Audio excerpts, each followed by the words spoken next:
Hey guys, back here with another lifting critique. Today we critique Cherie Chan, and we're going to watch our clean and jerk today. So without further ado, let's just play we'll talk about the clean first and then the split jerk, so we'll break it up. Let's watch her clean and see what we see.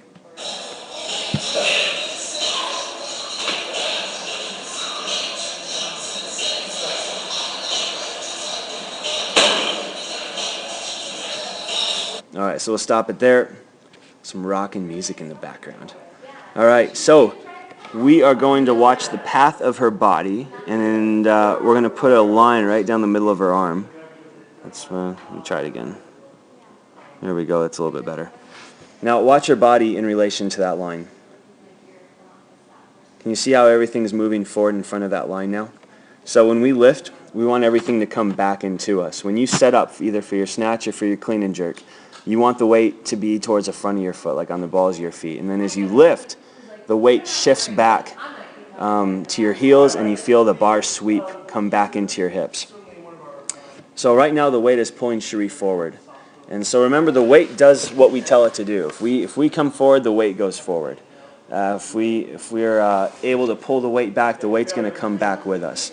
The reason we want the weight back is because it keeps us on our heels, keeps us over our center of gravity, and keeps us in control. So as she lifts and goes into her jump, now her jump is forward up onto her toes. She doesn't stay back on the heels for long enough, and so everything kind of comes forward.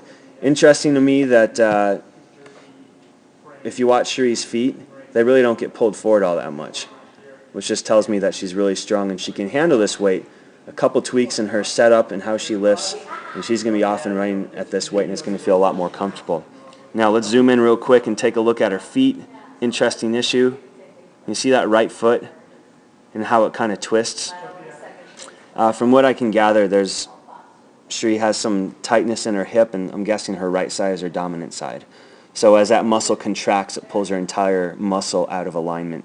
And so that's just a reminder, if we have mobility issues that keep us from being consistent in our movements, take for instance our squat or receiving position, you want to have the same foot position for your overhead squat, for your clean, for your snatch, for your power jerk, etc., so that we're teaching our body consistency. It makes it a lot easier for our body to learn that way. So if you've got a wider foot stance, let's say, because your hip and shoulder mobility and your overhead squat is poor, well, it's time to get that nipped in the bud so that you can be more consistent across all of your lifts. So that was a really interesting mobility issue I'd never seen before. So let's play it again. And now we'll take a look at Cherie's split jerk. So she sets up for it, and we're going to draw another line down the middle of her body. And we're going to play it again, and we're going to see how she ends up in relation to the line. Okay, so everything's forward again, right? How does that happen? Watch her hips. The hips roll back. Right? When we split jerk, when we push jerk, we don't want to push our butt back, and the reason that's hard is because in CrossFit we're taught with a squat, with a deadlift, everything is push your butt back. With a jerk and with the push press, we want to imagine that we're trying to pull our hips down over our heels. And then you drive your knees out over your pinky toes as you externally rotate. But we want the dip drive of our torso to be 100% vertical. And if the hips go back, the torso has to reciprocate by coming forward. The only way the torso won't come forward is if the spine breaks and we bend that lower back, neither of which is a good scenario. So if you can imagine pulling your hips down over your heels, you want to jump from your heels. So a good drill to try is when you start your jerk, when you're in the same position that Cherie is in here, try giving yourself a double chin and just feel the weight ever so slightly shift back to your heels. That's where you want to be when you jump this weight up. So she pushes her butt back, and eventually everything gets pushed forward. And when we do that, we just end up chasing the weight. You know you're doing this if when you split jerk, when you stand up, if you have a hard time going front foot back, back foot front, if your back foot is more likely to come forward, you're probably chasing that weight forward. Your momentum's going forward, and so it's really hard to push yourself back.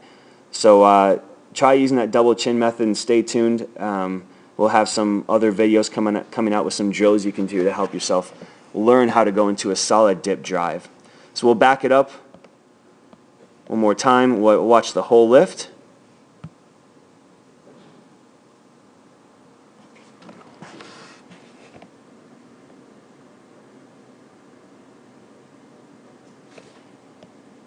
All right, so the overriding lesson is heels. You pull yourself back onto your heels and you're clean. You pull your butt over your heels on your jerk. You keep the weight back and then work out mobility issues. That's what I got for you, folks. Keep lifting. Talk to you later.